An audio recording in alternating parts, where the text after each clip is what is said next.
All the stories in today's video are narrated by me. But before we begin, let's meet the creator, Mr. Nightcaz.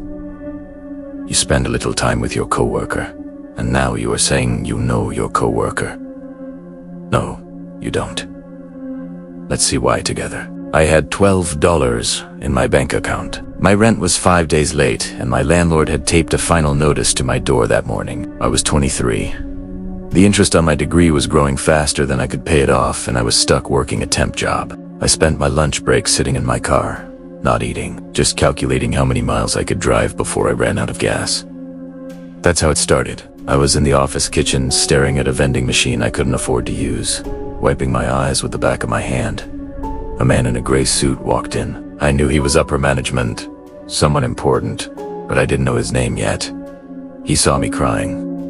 He didn't ask what was wrong. He just walked over, pulled a thick envelope out of his inside pocket, and slid it onto the table next to me. "Fix whatever is worrying you," he said. His voice was calm and low. "You're too young to look that tired." Inside the envelope was $500 in cash. I tried to give it back, but he refused. He told me to consider it an advance on the bonus I was going to earn. A week later, he pulled some strings and got me hired full-time with a salary that was double what I was making. His name was Arthur, and for the first 6 months, I thought he was the kindest person I had ever met. He became my mentor. Because he was so much older in his late 50s, I looked up to him like a father figure. He was rich, really rich. His family came from old money, and he treated the job like a hobby. He taught me how to handle difficult clients and how to dress for board meetings. He took me out to expensive lunches where we talked about my career goals. I felt safe. I felt like someone finally had my back. But I was wrong. He didn't cross the line all at once. He just kept nudging it forward inch by inch until I had no personal space left. It started with him needing to know where I was. If I went to the bathroom, he would be standing by the copier when I got back. "You were gone a long time," he'd say. He'd smile, but his eyes would scan my face. "Everything okay?" I started finding things on my desk. It wasn't just lunch anymore. He bought me a winter coat because he said mine looked cheap. He bought me a new phone because he didn't like that my old one had a cracked screen. I tried to say no, but he would just leave them on my desk and walk away. One afternoon, he called me into his office. He had my personnel file open on his desk. "I see you live on 4th Street, he said. He wasn't looking at me. He was looking at the paper. "That's not a safe area for a girl living alone. I have a rental property in the Heights. It's empty. You should move there." "Rent-free?" "I'm fine where I am, Arthur," I said. Every instinct I had started screaming at me to run. He looked up. His face went flat. "I'm trying to help you, Maya.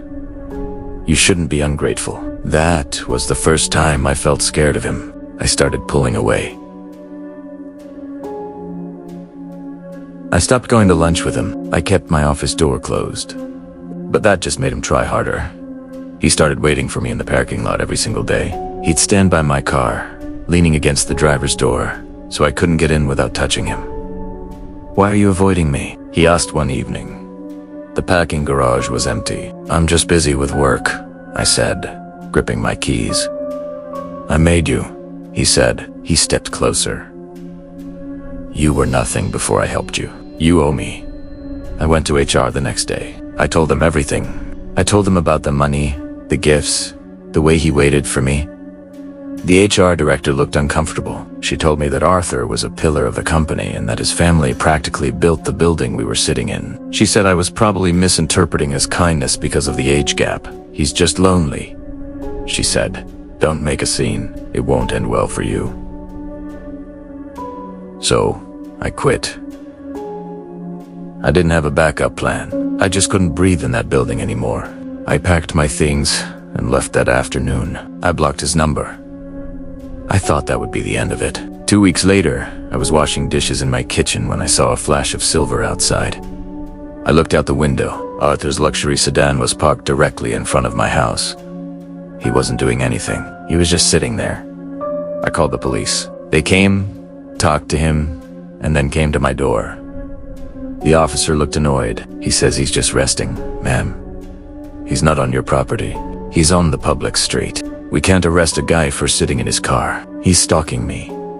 I told the officer he was my boss. Please help me. Well, if he comes onto your property, call us, the officer said. Arthur sat there for 3 more hours. Then he drove away. He came back the next night, and the night after that. Sometimes he would stand on the sidewalk and just look at my front door. He never knocked. He never yelled. He just stood there like a statue. I stopped sleeping. I pushed my dresser in front of my bedroom door every night. Then came the night it happened. It was 3 a.m. on a Tuesday. It was raining hard. I was awake, sitting in my living room with all the lights off, peeking through the curtains. His car wasn't there. I thought maybe he had finally given up. I went to the kitchen to get water. I didn't turn on the light. As I was filling my glass, I heard a sound that scared me. It came from the laundry room door, the one that leads to the backyard. I put the glass down on the counter slowly. I listened. I heard the soft squeak of a hinge. Someone was inside. I didn't scream. I didn't run out the front door because I was afraid he was waiting for me there. I dropped to the floor and crawled. I crawled behind the kitchen island and squeezed myself into the tiny gap between the refrigerator and the wall. It was tight and dusty. I pulled my knees to my chest and held my breath. I heard wet shoes on the linoleum. He was walking slowly. He wasn't rushing. He was humming a tune, a low, quiet hum that vibrated through the quiet house. He walked into the living room. Maya. It was Arthur. His voice sounded cheerful, like we were at an office party. I know you're up, he said. I saw the light in the kitchen. I pressed my hand over my mouth. I had my phone in my pocket. I pulled it out and dialed 911. I couldn't speak, so I just tapped the screen 3 times and left the line open. I heard him opening doors. He went into the guest room, then the bathroom, then my bedroom. You're making this difficult, he yelled from the hallway. He sounded angry now. I heard the sound of wood splintering. He had kicked my bedroom door. He was coming back toward the kitchen. I saw his shadow stretch across the floor in front of the fridge. He was standing 5 ft Hawaii from me. He stopped humming. He stood perfectly still, listening. I closed my eyes. I knew he was going to look behind the fridge. I braced myself to fight. I didn't hear sirens. I just saw the kitchen suddenly turn blue, then red, then blue again. The police killed the sirens a block away, so he wouldn't hear them coming. Arthur turned around. He looked out the window. He didn't run. He just straightened his tie. The back door burst open. Police. Show me your hands. I stayed hidden. I heard shouting, a struggle, and then the sound of a heavy body hitting the floor. I got him. He's cuffed. I crawled out from behind the fridge. My heart was beating fast. A female officer saw me and ran over. It's okay, she said. We got him. They were walking Arthur out the back door. He looked back at me. He didn't look crazy. He looked disappointed, like I had ruined a surprise party. Another officer was putting on gloves. He was standing near the sink, looking at something on the floor that Arthur had dropped. It was a black duffel bag. What's in there? I asked.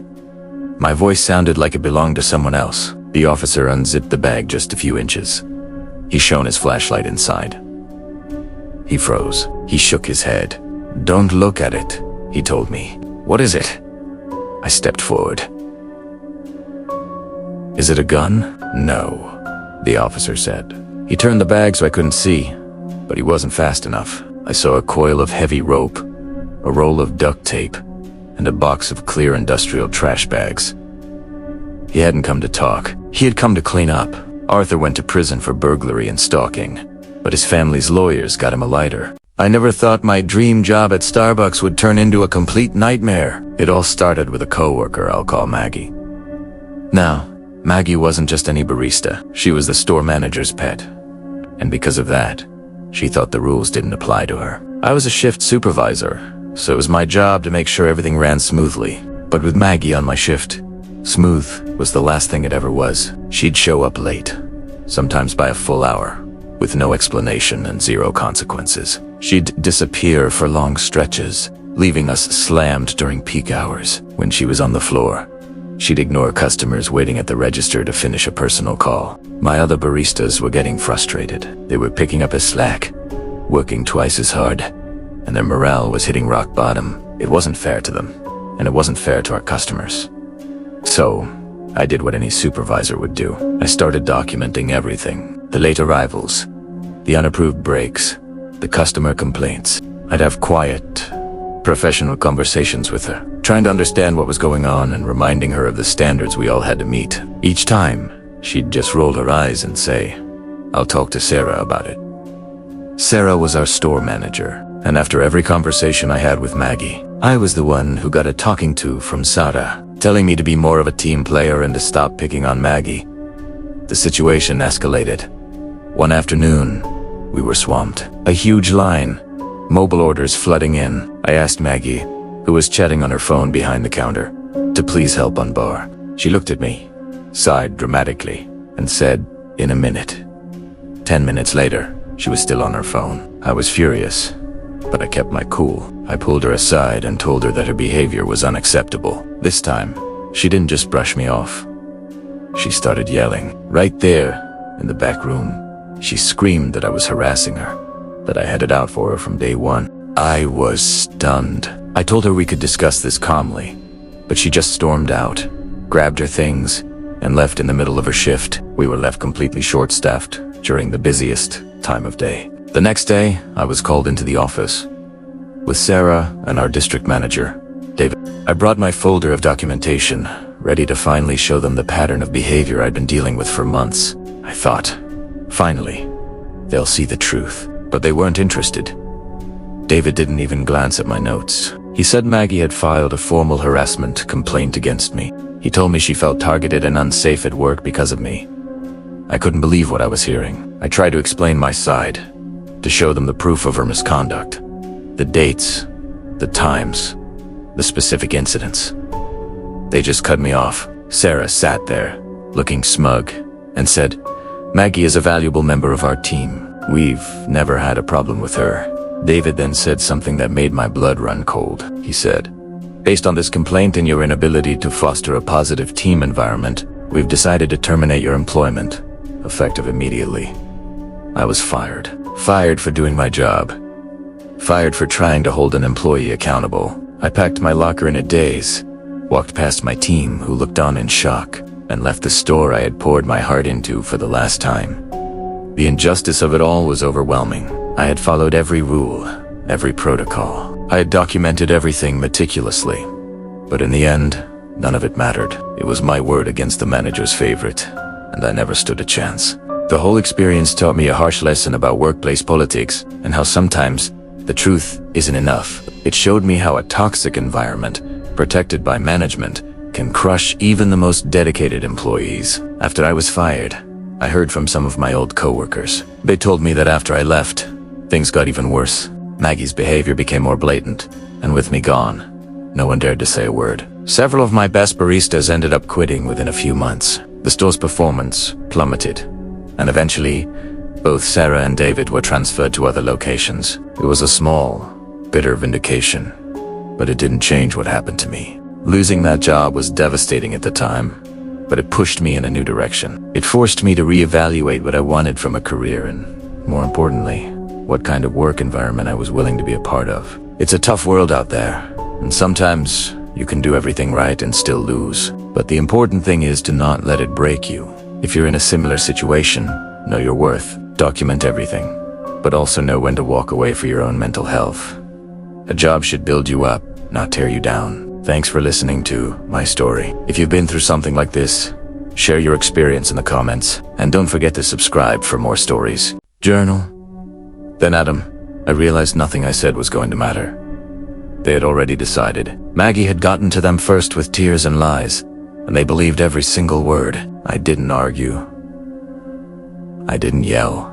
I just picked up my journal, turned it around, and walked out. I never went back. I went home and applied to grad school programs the next day. I needed to get as far away from that industry as possible. I eventually moved towns, got a degree, and moved on with my life. But a few months ago, I was scrolling through Facebook. I saw a post from a mutual friend who still lived in that old town. It was a picture of Maggie. She was wearing a uniform. She was standing next to a patrol car, smiling. That same smug smile with a badge pinned to her chest. Maggie is a cop now, the person who screamed in my face, threatened to hurt me. and manipulated an entire management team, is now walking around with a gun and the authority of the law. I worked with a project manager who thought he was everyone's boss. He was always spying on everyone and would report to your actual boss if you were UN, working or away from his desk for more than 5 minutes. When he'd get up to leave his desk, he'd walk down every single aisle looking into every single cube to see who was there or not. He did this every single time. He had no reason to take this huge detour other than to be a jerk. I got so tired of it that I started keeping track on my whiteboard in my cube. I'd put a tick mark on it when he'd walk by. Every month, I put it into a spreadsheet on my phone. I kept track of this for 4 years. We used to laugh about it in our department. I would create various graphs from the data. I still have that spreadsheet 10+ years later too. It was a running joke in the office. We called him the warden, but the laughing stopped when we hired a new guy. His name was John. John was strange from the start. He was very quiet, didn't talk to anyone during lunch, and always sat with his back to the wall. He had only been with the company for about 3 weeks. John got up from his desk to take a phone call or use the bathroom. He was gone for maybe 15 minutes. It wasn't a long time, but the warden was on his patrol. He walked by John's empty desk, checked his watch, and stood there waiting. When John came back, the warden was right in his face. He started yelling loud enough for the whole floor to hear. He told John he was stealing company time and fired him on the spot. Usually, people just pack their stuff and leave. Or maybe they argue a little bit. John didn't do that. He stood very still. He looked the warden right in the eyes. "You are making a mistake," John said. His voice was very low. The warden laughed and pointed at the door. "Get out before I call security." John leaned in close. I was sitting right next to them, so I heard every word. John said, "If you do this, I will kill you. I will kill you and your family." He didn't scream it. He said it like a fact. It was scary because he was so calm. The warden just rolled his eyes and mocked him, acting tough. John eventually grabbed his jacket and walked out of the building without looking back. The warden bragged about it for the rest of the day. He acted like a hero for trimming the fat. When the office closed that day, the warden got into his car and left. That was a Friday evening. On Monday morning, the warden wasn't there. This was weird because he never missed work. He was the type of guy who came in sick. By Tuesday, nobody had heard from him. Our boss tried calling his phone over and over, but it was switched off. He even drove to the warden's address, but the house was locked and the mail was piling up. That afternoon, they got the police involved. The police traced his route home. On the way to his house, there is a long stretch of road with woods on both sides. The police found his car there. It wasn't just parked on the side of the road, though. It was hidden behind some thick bushes, completely out of sight from the street. They searched the woods for a complete week. They brought in dogs, but they found nothing. The police checked the office records to find him, and that's when they realized something was wrong. John had been fired on the day the warden disappeared. But when the police went to the address on John's file, it was an empty lot. They checked his ID and social security number. It was all fake. John didn't exist. He wasn't found at his given address because he never lived there. We were all terrified. We realized we didn't actually know who had been sitting next to us the whole time. About 2 weeks later, I was at the market on a Saturday. I was pushing my cart down the aisle looking for pasta sauce. I looked up and I stopped breathing. Primera sa? Dibleu? Him. It was John. He was wearing a hat and sunglasses, but I knew it was him. He was buying canned food. My hands started sweating. I left my cart right there in the middle of the aisle and ran to the back of the store. I hid behind a stack of soda crates and pulled out my phone. I called our boss. My voice was shaking.